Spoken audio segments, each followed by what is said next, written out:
नमस्कार दोस्तों, आपका स्वागत है आपके अपने YouTube चैनल खाओ बनाओ किचन में। दोस्तों, आजकल बाज़ार में आंवला बहुत मिल रहा है। यूँ तो आंवला 12 महीने मिलता ही रहता है, लेकिन ठंड में जो आंवला आता है वो सस्ता भी होता है और साथ ही में रसीला भी होता है। ज़्यादातर लोग आंवला को च्यवनप्राश के रूप में ही खाते हैं, लेकिन अगर आपको आंवले की मिठाई खिलाई जाए तो कैसा रहेगा। दोस्तों, आज मैं आपके लिए आंवले की एक बहुत ही शानदार और स्वादिष्ट मिठाई लेकर आई हूँ, जिसे आप कभी भी खाएं तो स्वाद के साथ सेहत भी बनाएं। तो इस मिठाई को बनाने के लिए सबसे पहले हम लेंगे 300 ग्राम ताज़ा वाला आंवला, हरा वाला, और इसके बाद हम इसे एक कुकर में डाल के थोड़ा सा पानी डालेंगे और 5 से 6 हम इसमें सीटी लगाएंगे। और सीटी हम बिल्कुल ही धीमी आंच में लगाएंगे। इसे हम धीमी आंच में रख कर के ही पकाएंगे। बहुत जल्दी से कुकर में सीटी आ जाए इस तरह से हम नहीं पकाएंगे। तो मेरा आंवला पक चुका है, तो मैं दिखा रही हूँ कि आंवला अच्छे से पक चुका है। तो अब आंवले से हम जो बचा हुआ पानी है इसको निकाल लेंगे। तो अपने सारे ही आंवले को हम एक बाउल में सबसे पहले निकालेंगे। आंवले को बाउल में निकालने के बाद जो पानी बचा हुआ है इसे भी हम एक कटोरी में अलग कर लेंगे।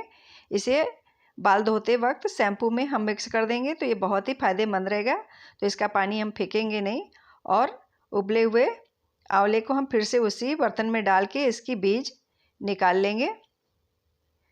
तो अपने सारे ही आंवले से बीज अलग कर लेंगे और इसके बाद हम इसे इसी बर्तन में ही किसी भट्टे से या करछी से इस आंवले को खूब बढ़िया से दबा देंगे।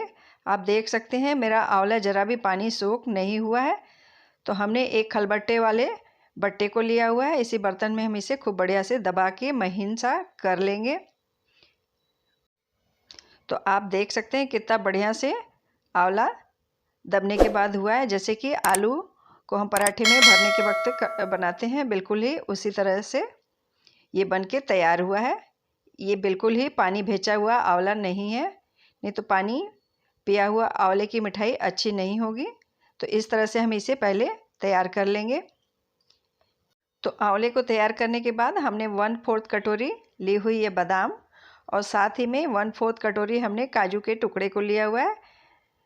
इन दोनों ही चीज़ों को हम मिक्सी में डाल के इसे दरदरा सा पीस लेंगे।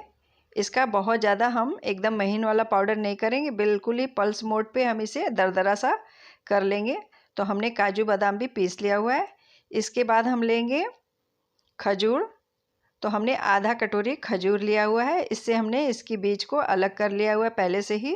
और साथ ही में हमने आधी कटोरी किशमिश भी ली हुई है। दोनों को हम मिक्सी जार में डाल के एक साथ ही इसे भी पीस लेंगे। इसे भी हम बगैर पानी के ही पीसेंगे, सूखा ही। तो मैं पीस के आपको फिर दिखाती हूँ। तो आप देख सकते हैं कितना सूखा सूखा सा पीस के तैयार हुआ है।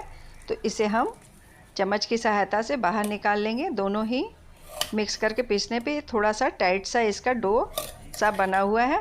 तो इसे अब हम एक बाउल में निकाल लेंगे। तो सारी ही चीज़ों को हमने तैयार करके एक प्लेट में रख लिया हुआ है।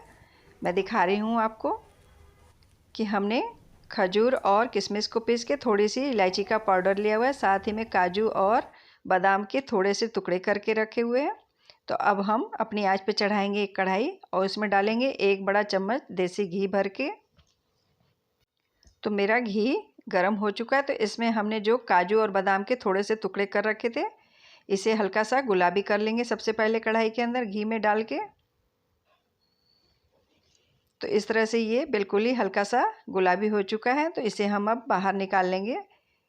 इसे हमने बहुत ज़्यादा ब्राउन नहीं किया हुआ है, हल्का ही गुलाबी किया हुआ है। अब इसके बाद हमने जो बादाम और काजू के दरदरे पाउडर रखे हुए थे पीस के, इसे भी घी के अंदर डाल के भून लेंगे। इसे भी हम हल्का गुलाबी ही करेंगे।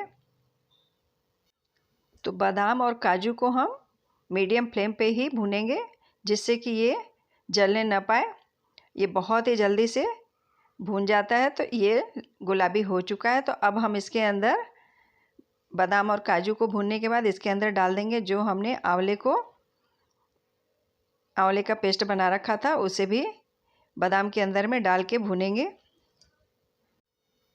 तो आंवले को भी हम बिल्कुल ही मीडियम आंच पे ही भूनेंगे। जल्दी जल्दी से इसे हम फटाफट से नहीं भून देंगे, इसे हम दबा दबा करके भूनेंगे, जिससे कि आंवले का पानी बिल्कुल ही अच्छे से जलता भी जाए और आंवला पकता भी जाए। इसे हम धीमी आंच में ही भूनेंगे, जिससे कि आंवले का कसैलापन जो थोड़ा सा होता है वो भी भूनने के बाद थोड़ा कम हो जाता है। आंवले को जब हम भूनते हैं तो इसमें एक विशेष बात का ध्यान रखना होता है कि ये कढ़ाई में चिपकने लगता है। तो कढ़ाई को भी हम आंवले के साथ साथ कढ़ाई को भी नीचे से चलाते हुए ही इससे करछी से छुड़ाते जाएंगे, नहीं तो चिपक जाएगा। तो आंवले के साथ हम कढ़ाई में जो लगा हुआ होता है उसे भी इस तरह से छुड़ाते जाएंगे। आप देख सकते हैं कढ़ाई को भी रगड़ते जाएंगे करछी से, तो ये काफ़ी अच्छे से भून जाता है। और नहीं तो एक साथ अगर हम छोड़ देंगे कढ़ाई को तो कढ़ाई में ज़्यादा मात्रा में चिपक जाएगा, तो मिठाई अच्छी नहीं बनेगी। आप देख सकते हैं थोड़ा थोड़ा पानी इसके अंदर है। तो इसे हम बिल्कुल ही सब्रपूर्वक कम से कम 20 मिनट तक इसे मीडियम टू लो आंच में हम भूनेंगे। जो जो आंवला भूनता जाएगा त्यों त्यों इसका कलर बदलता जाएगा। तो मैं कढ़ाई को भी साथ साथ रगड़ रही हूँ, जिससे कि ये कढ़ाई में बर्तन में चिपकने न पाए, इसलिए बर्तन को भी इसी के साथ ही करछी की सहायता से छुड़ाना ज़रूरी होता है। तो आप देख सकते हैं इसका पानी जलता जा रहा है और इसका आंवले का कलर बदलता जा रहा है। तो इसे हम गोल्डन ब्राउन होने तक भूनेंगे।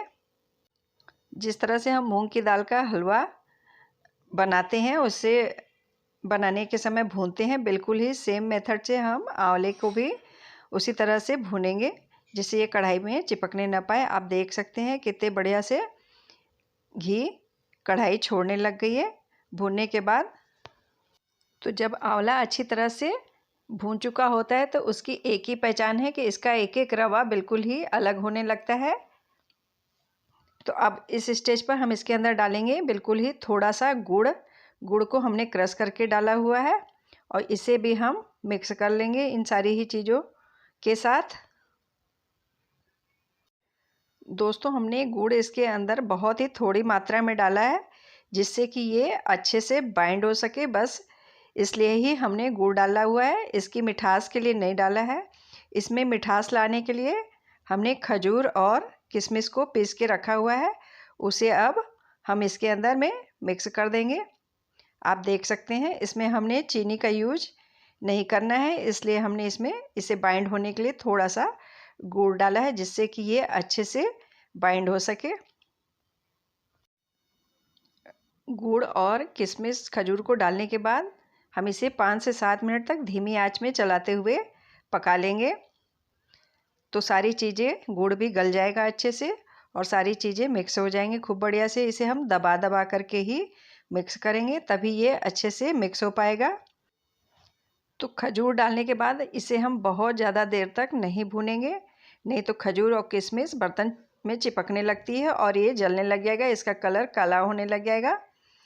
तो इसे हम सिर्फ 5 से 7 मिनट तक सारी चीज़ों को पका लेंगे। और अब हम इसके अंदर डालेंगे आधा चम्मच हमने इलायची का पाउडर लिया हुआ था, उसे भी मिक्स करके अच्छे से मिला लेंगे। आप देख सकते हैं कि इसका डो सा बनने लग गया है, अच्छा सा ये जमने वाली कंसिस्टेंसी में आ गया है। तो ये मिठाई ज़्यादा घी नहीं सोखती है, क्योंकि हमने इसमें बादाम काजू भी डाला हुआ है, उसका अपना नेचुरल चिकनापन होता है, तो वो भी तेल छोड़ने लगती है। और अब इसके अंदर हम 1 पिंच डाल देंगे रेड फूड कलर और इसे 2 मिनट और पकाते हुए बढ़िया से हम इसे मिक्स कर लेंगे। तो फूड कलर भी अच्छे से मिक्स हो गया है, इसका कलर थोड़ा थोड़ा सा लाल सा हो गया है, देखने में भी अच्छा लग रहा है, बिल्कुल ही हलवे की तरह। अब हम इसके अंदर जो हमने ड्राई फ्रूट को गुलाबी करके रखा हुआ था, काजू और बादाम को, इसे भी डाल के इसके अंदर मिक्स कर लेंगे। दोस्तों आंवले में विटामिन सी भरपूर मात्रा में होती है, जो कि आँखों और बालों के लिए बहुत ही फ़ायदेमंद होती है। तो मेरा आंवला खूब अच्छे से मिक्स हो गया है, इसका डो सा बनने लग गया है। तो अब हम इसके लिए लेंगे एक सादी प्लेट। तो हमने प्लेट को ग्रीस नहीं किया हुआ है, जैसे कि हम बर्फ़ी वगैरह कुछ भी जमाते हैं तो सबसे पहले प्लेट को ग्रीस करते हैं, लेकिन इसके लिए हमने प्लेट को ग्रीस करने की ज़रूरत नहीं है। हम इसे यूं ही प्लेट में डाल लेंगे और इसके बाद हम इसे अच्छे से फैला लेंगे। तो इसे हम प्लेट में किसी चम्मच से या कड़छी से, किसी भी चीज़ से एक रंग सा इसे फैला लेंगे, बिल्कुल ही एक बराबर का, कहीं मोटा कहीं पतला हम इसे नहीं रहने देंगे। और इसके बाद हम इसे ठंडा होने के लिए थोड़ी देर के लिए रख देंगे। तो देखा आपने आंवले और बादाम की कितनी बढ़िया पौष्टिक सी मिठाई बनकर तैयार हो गई है। ज़्यादातर लोग आंवले के नाम से ही मुँह बिचकाते हैं, नहीं तो आंवले को केवल च्यवनप्राश के रूप में या फिर चटनी बनाकर खाते हैं। बच्चे तो आंवले की चटनी भी नहीं खाना पसंद करते हैं। तो अब हम इसके ऊपर थोड़ी सी ड्राई फ्रूट को डाल लेंगे, जिससे कि ये देखने में भी अच्छी लगे और खाते वक्त मुंह में ड्राई फ्रूट भी अच्छे से बढ़िया सा लगे। तो अब हम इसे चिपकाने के लिए थोड़ी सी कटोरी के पेंदे से इसे दबा देंगे। है ना आंवले की बढ़िया सी अलग सी मिठाई। ये मिठाई घर में बनाकर रखने पर कब ख़त्म हो गई आपको पता ही नहीं चलेगा। किलो किलो आंवले भी घर में कम पड़ने लगेंगे। बड़े क्या, बच्चे भी इसे मांग मांग करके खाएंगे। तो आंवला और बादाम दोनों ही सेहत के लिए बहुत ही फ़ायदेमंद होता है। तो इसके ऊपर हम थोड़ा सा बेलन चला देंगे, जिससे कि ड्राई फ्रूट बाहर नहीं निकलने पाएगा। तो इस तरह से हम इसे दोनों ही ओर से थोड़ा थोड़ा बेलन चला देंगे, जिससे कि बादाम और काजू चिपक जाए अच्छी तरह से। तो मैं आपको दिखा रही हूँ कि ये मिठाई कितना घी छोड़ रही है, जिसमें कि हमने सिर्फ 1 चम्मच देसी घी का इस्तेमाल किया हुआ था, क्योंकि बादाम और काजू भी तेल छोड़ता है। तो ये बहुत ही कम घी में मिठाई बन के तैयार होती है और ऊपर से कितना घी घी सा दिख भी रहा है। तो अब हम इसकी गार्निशिंग करेंगे बिल्कुल ही बाज़ार की तरह से। तो हम इसके ऊपर लगा देंगे थोड़ी सी सिल्वर लिप्स, जिससे कि देखने में भी ये खूब सुंदर लगे।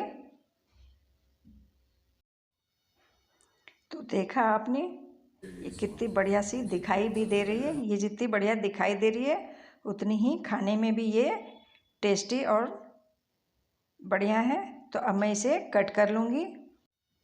तो दोस्तों उम्मीद करती हूँ कि ये मिठाई आपको बहुत ही पसंद आएगी। तो एक बार आप इसे ज़रूर ही ट्राई कीजिए। ये स्वाद के साथ साथ सेहत का भी खजाना है। देखा दोस्तों आपने आंवले और बादाम की इतनी स्वादिष्ट मिठाई बनकर तैयार हुई है। ये देखने में बाज़ार से कहीं से भी कम नहीं लग रही है। इसे बच्चे भी बहुत ही चाव से खाएंगे।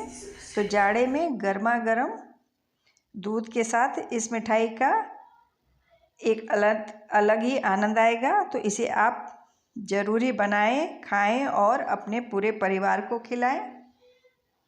आपको मेरी ये रेसिपी कैसी लगी, आप अपने फीडबैक हमें कमेंट में अवश्य ही दें। मिलते हैं फिर किसी और नई रेसिपी के साथ। आपको मेरी रेसिपी अगर अच्छी लगी तो चैनल को लाइक शेयर सब्सक्राइब ज़रूर ही करें।